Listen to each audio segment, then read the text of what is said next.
Welcome and thank you for tuning in. You're listening to the Beyond 50 radio program. I'm Daniel Davis. The matters of the heart, what a complex web we humans have as we try to find ways that we can extinguish our longing and yearn for desire. There's also many other things that present themselves as well, such as compassion, empathy, love, and all the fruits that come with them.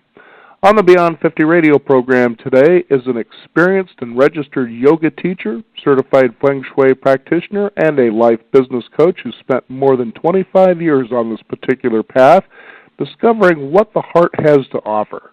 Things like joy and playfulness. How about peace as well? We can have all of these and more if we can just simply learn to be centered in the heart.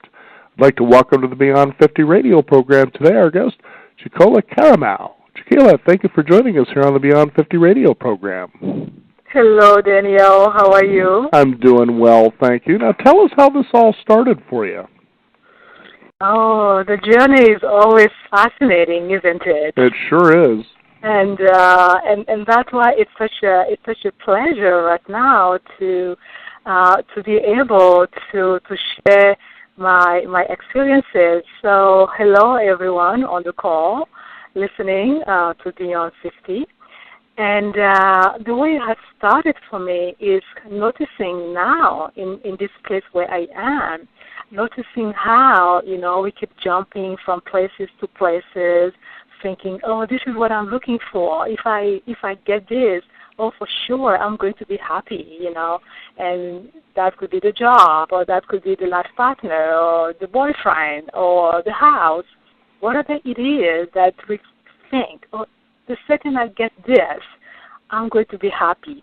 A major experience that happened to me, and at that point, I decided to say, you know what, something else is going on here. I was still living on the East Coast, and I was looking for a job, and I took my time, and I wrote the details of the job, and I even wrote down how much I wanted for my salary. I mean, to the details, to the point. I got the job, everything, and yet I was going to work every day saying, what am I doing here? I am not happy. Mm-hmm. At that point, I started kind of inquiring a bit more within myself that, okay, what else is there? It seems to me that it's really difficult sometimes the people find what makes them happy when they search outside of themselves. Has that been your experience as well? Exactly. That's really the major point that I desire to talk about and to start sharing with people, that we are conditioned to think that the answer is out there. It is out in something that we can acquire, right? So as I was sharing, the job or the partner or the house or whatever it is, losing weight, whatever we do, but it's never out there, and it's only until we turn within to start saying, okay, what is me? What this person that I'm calling me actually, what is that? And start inquiring within, even the desire, even that longing, is once we turn towards it that we start receiving the answer. Now, people get surprised about longing, craving, and love all in the same sentence. Yes. What's going on there? I was having so much fun with that. I'm like, oh, cravings. Usually when we talk about cravings, it's, related to food, right? I'm craving ice cream, or I'm craving having my hamburger today. Whatever it is that, brings that pleasure on our tongue. And when I sat down and I was reflecting and the word craving came, it just felt appropriate. So craving is something that's so deep inside of us that we don't even question, right? When it comes to desires, we know that, I would love to, have this motorcycle, for example, or I desire to go to Paris, or I desire to go to Italy. We have desires, and we look into them, and sometimes we say, I don't think so. I cannot afford it. But our cravings, usually, we don't question it. We just go for it. And this message of saying, it happens within you, turn into your craving. So I wanted to use the word craving here so people can see that it is something that they don't have a choice. Whatever is happening inside of them, they want to listen to it. They want to make it. Oh, yeah, it's like that ice cream. I have to have it. Mm-hmm. I know it's really fascinating when you can pose a question to somebody, would you rather want to have something or would you rather just have it? And it sounds to me like you're kind of saying you will have it first and then it'll manifest itself in the outer world, it sounds like. Well, if I understand your question, you're saying that I am sharing that people need to want it in their heart first? Well, that or just they already have it.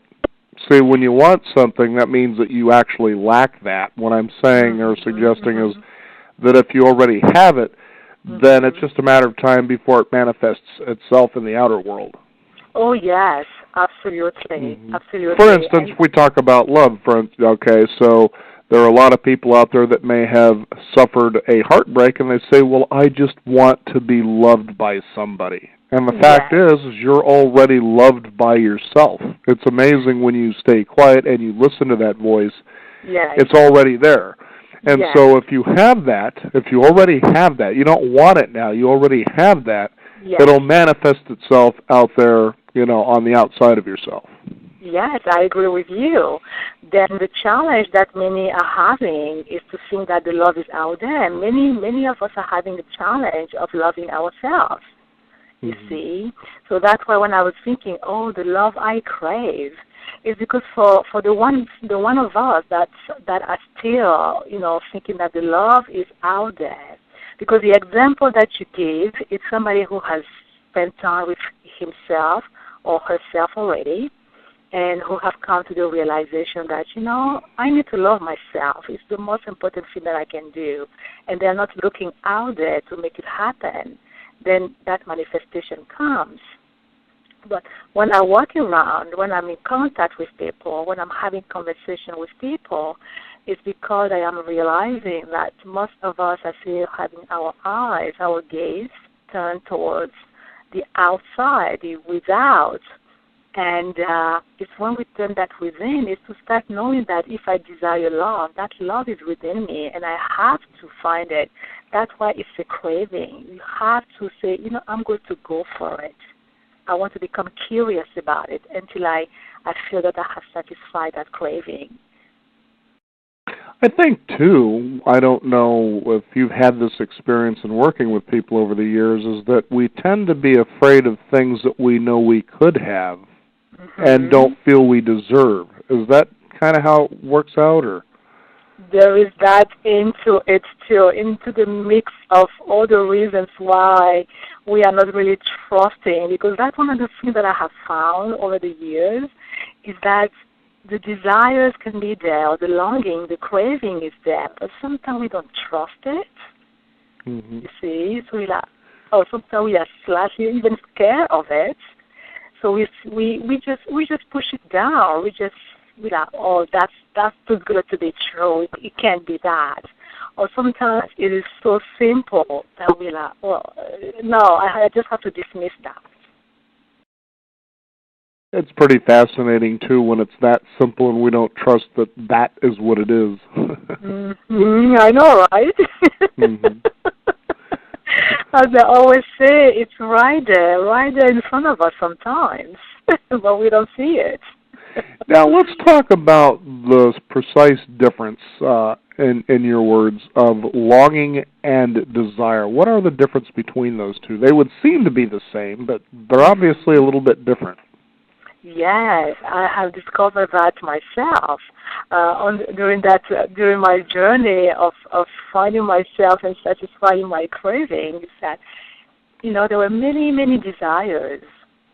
For example, as I'm speaking, you can hear that I have a little accent, so that will convey that I have come from somewhere else, that I'm not a native to America.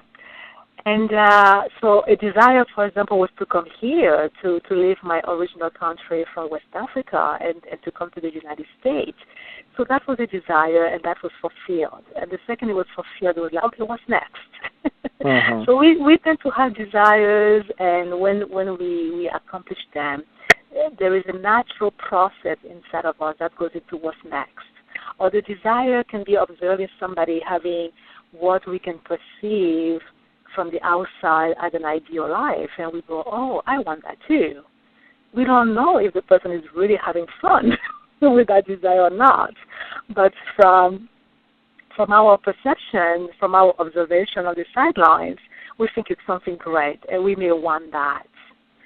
Now, a longing is quite different. A longing is like this nagging feeling that you have inside of you that would not go away. It is something that, you go to bed and it is there. You spend years trying to ignore it, and you go away and you pretend that you're not hearing it. But somehow it's always underneath, somewhere there. Kind of, we like to say it's like somewhere in the back of your head, even though it's happening in the heart. So it is that. It's a desire that's way more deeper than we want to acknowledge sometimes. And the longing almost has a life of its own. And I was doing some research not too long ago, and I even discovered another layer to having longings compared to desires. Our desires, once we accomplish them, they are kind of limited in time. I can do something, it is complete, and I move on.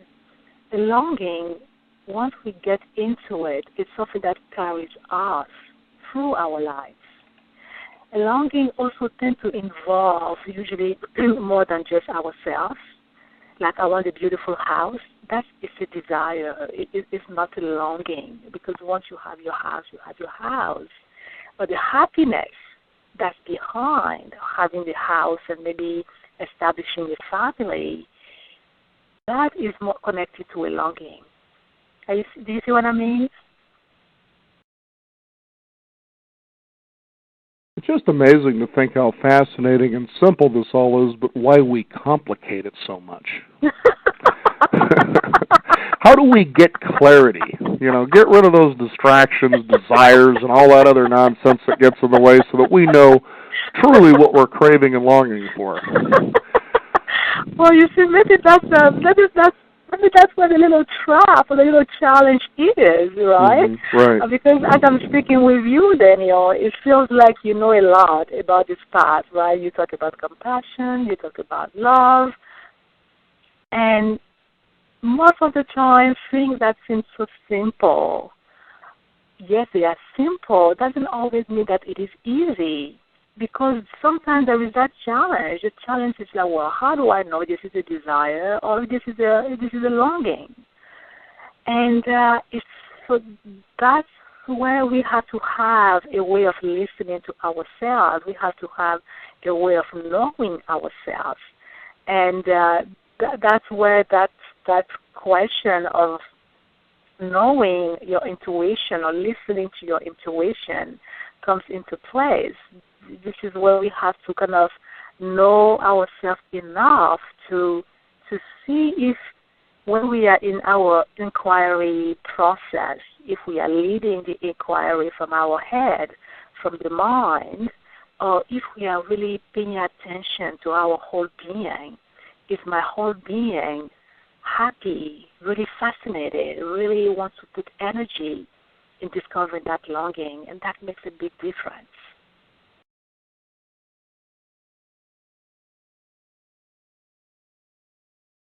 Michaela, you still there?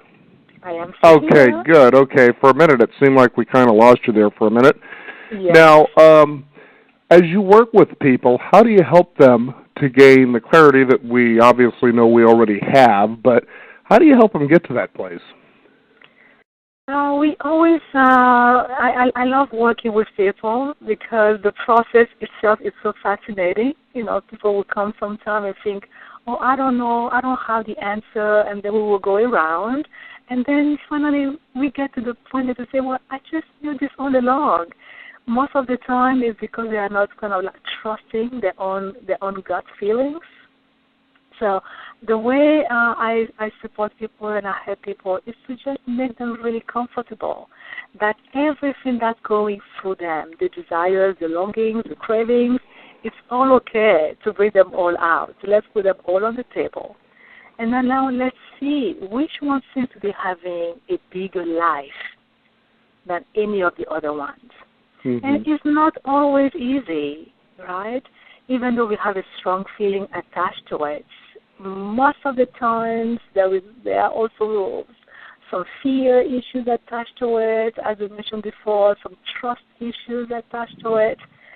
And that's where the support is important, because then you're having someone who knows a little bit more, that is saying, it's okay to trust that and to start taking the steps to allow or to invite the longing to reveal itself completely. Because it's usually a journey into oneself, saying yes to a longing. It's interesting when you think, for instance, how people decide what they want in their lives, what they desire. And it's funny when you really take a look underneath as to why we want these certain things. An example is this. It's inevitable people will take goal-related workshops, and one of the big keys is they want to improve their income. The question becomes why. When you take a look at the basic living necessities that a person needs to basically get on in life, you realize, okay, the rest, as Forrest Gump would say, is just for showing off. And then you start looking deeper, well, I want to have that because for some reason I have learned that if I haven't gotten up to this measure, let's say, of wealth, that I haven't performed as well as I was supposed to or I thought I was supposed to. See, the motivation is really quite different in reality from what you think it is, but we'll rationalize it away no matter how irrational our desire may be, but we'll find a way to rationalize it so that it makes sense. Exactly. And this is where talking about the love I crave, by engaging this conversation, by inviting this conversation, one of my desires for me is to start helping people with what you just talked about, to start understanding that when there is that want, and as you're saying, we start justifying the reason why we want that want, right? I have not reached that level of wealth. So, but behind the desire of wanting to attain that level of wealth, truly what is speaking to you is your being, what we will call your being, something inside of you, the longing of you that is sharing with you that you have potential, and you have not attained that potential. So truly, the longing is to discover which part of you is letting you know that you have not attained your potential yet, rather than thinking that it's about the money, that it's about the number of the money. Because that number will keep changing, and if one has not connected to the presence, the longing of your own being telling you that, there is more to you than you think. And if we don't do the work to connect to that, then we keep chasing that number, right? Because you can write the number, you attain that number, and then once you're there, you feel like, oh no, the craving is still there. So you put a bigger number and you keep chasing that. And when we get into that right race, that's where we feel so disappointed sometimes, or we feel so frustrated, or we have all the wealth, everything we need around us, yet we still feeling slightly sad inside of ourselves. We still feel unhappy somewhere inside of ourselves. Yeah. What kind of changes do you see people go through as they come and they work with you? What happens? Oh, that's a beautiful part. When people actually come and they take that step up and they say yes to themselves, it is now starting having this place where there is that little peace inside of themselves. Like when, how sometimes you have this feeling that I am on purpose, You may not, like we were just talking about the number, whatever number people put, that they need to get there, they may not be there, but people are satisfied because they feel like, oh, I am on purpose. I know where I'm going. I know whatever is unfolding in my life now. I know why those things are happening. So there is this relationship to life that changes so that instead of feeling like I'm a victim to things that are happening to me, it becomes now an attitude of curiosity. It's like, oh, look at what's happening in my life. I wonder why that is happening. Or if somebody, comes into our life and that's something that we are completely surprised by, it's like, wow, what is this about? So it is a different relationship with oneself and with the people around us. And it is just a place of more centeredness. When you feel centered, then you deal differently with events that are presenting themselves to you. You have a different relationship to what we call stress or anxiety. You sleep better. You have more confidence in yourself. And then you smile more because you're happy. Well, I think what's fascinating, too, like you said, is you allow your longing to be the one that guides your life. You you really submerge yourself, I guess is a good word to use. You kind of get into the flow of that river. And it seems fascinating when you're in that particular flow that things really begin working out almost as quickly as you think about them. Yes. And you simply stand there and you become astounded with yourself. I remember experiencing that for almost a full year one time. Wow. And I couldn't believe that it even lasted that long. Usually it comes and goes and you shake it off and go, well, that might have just been coincidence, even though I was one of those strange kids that recognized, as a little kid, wow, the idea of coincidence and serendipity. You think something or want something, and then there it is in front of you. And I was starting, nobody ever talked to me about coincidence. I didn't even know what that word meant at the time, but I was sharing it with, my brother going, when I think about this happens. It's pretty wild, But the point being is that when you get into that groove where I would like this, and it just seemed to appear, it sure would be neat to experience this, and that would actually happen, and it seemed fast. It seemed easy, actually. Yes. And I think that was the part, even in reflection, like, okay, this is happening too frequently. It's happening too easily. When is the whole thing going to burst in my face? You see what I'm getting at? Like this, I was raised like this, and I think a lot of people feel that way, don't they? They feel it shouldn't be that easy. And when it is, they just can't wait, and they turn that cheek, and they're looking over their shoulder, waiting for something to come along and rock the whole thing to prove that it shouldn't have been that way. And in fact, they've manifested their own doom. Exactly. Do you see how strange we are as human beings? It's like when we are having a great time and things are flowing in, a part of us becomes scared. And as you say, right, and because we become scared and we're like, oh my God, whoa, this is too good. Something is going to happen here. When is this good luck is going to stop, right? And then boom, as you said, we go, and then we create our own doom. And instead of becoming curious of the whole process and saying, oh wow, what is at play here? How come this synchronicity is happening, this coincidence is happening? And when I work with people and we start connecting to the longing and knowing that the longing is not the wants, the longing is not our desires, but that it is really connected to whatever it is inside of us that is powering us, that is expressing us, that is making me get up every morning.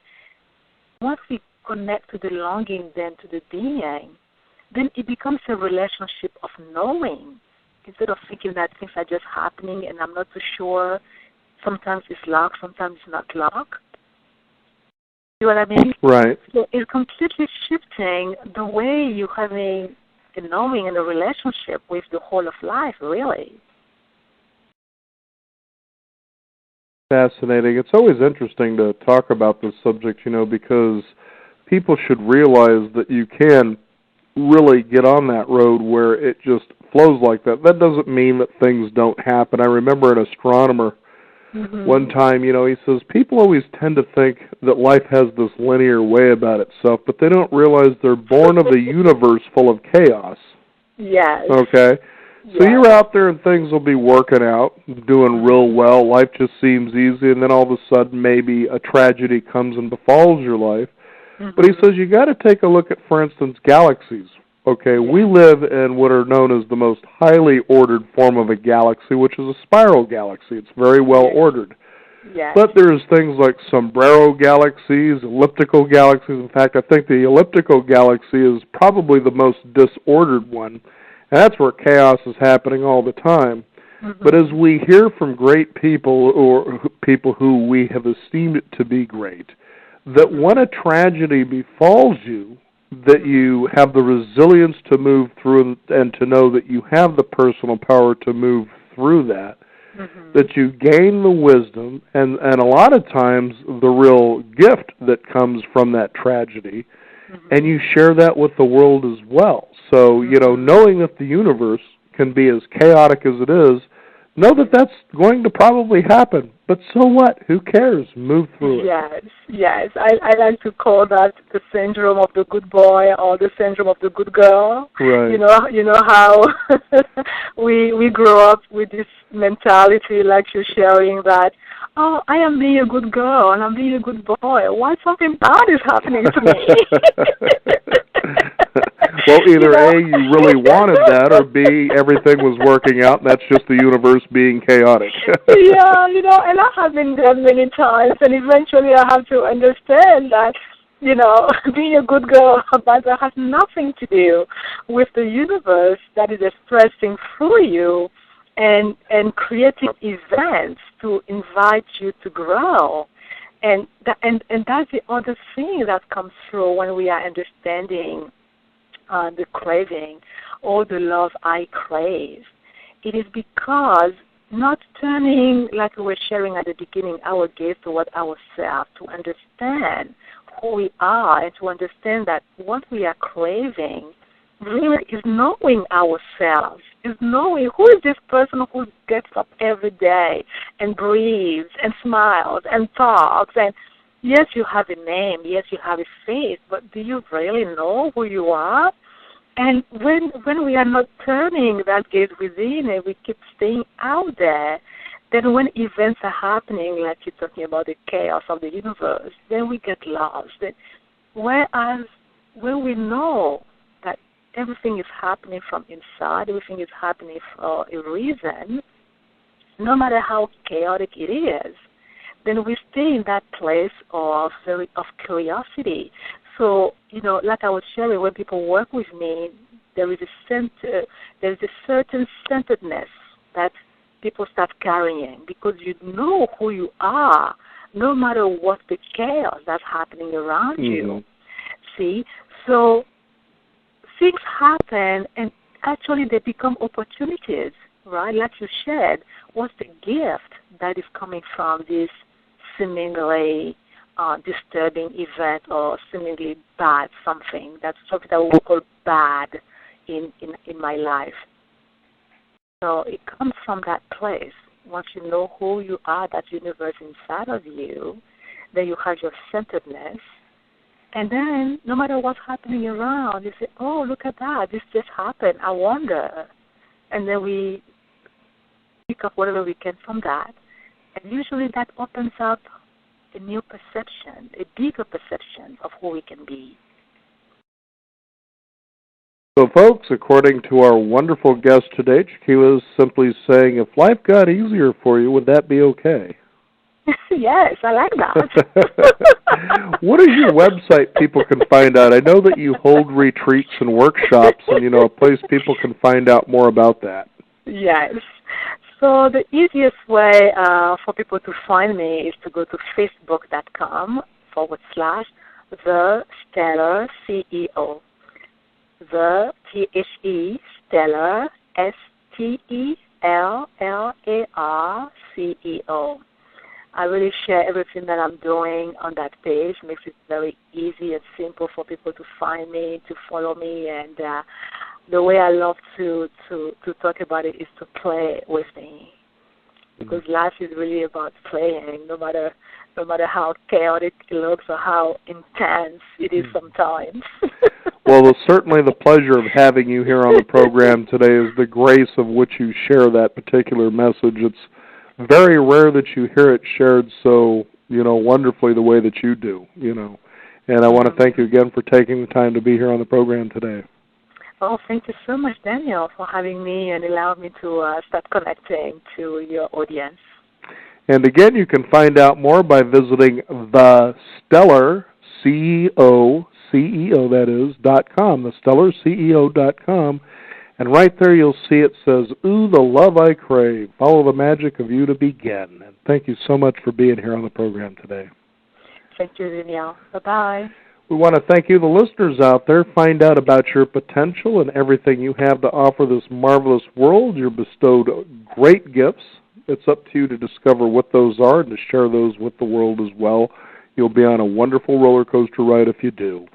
Also encourage you to visit us at beyond50radio.com. That is the number 50. We have our weekly e-news updates, and you'll also find out more about the love that you crave. Find out more there by visiting us at beyond50radio.com.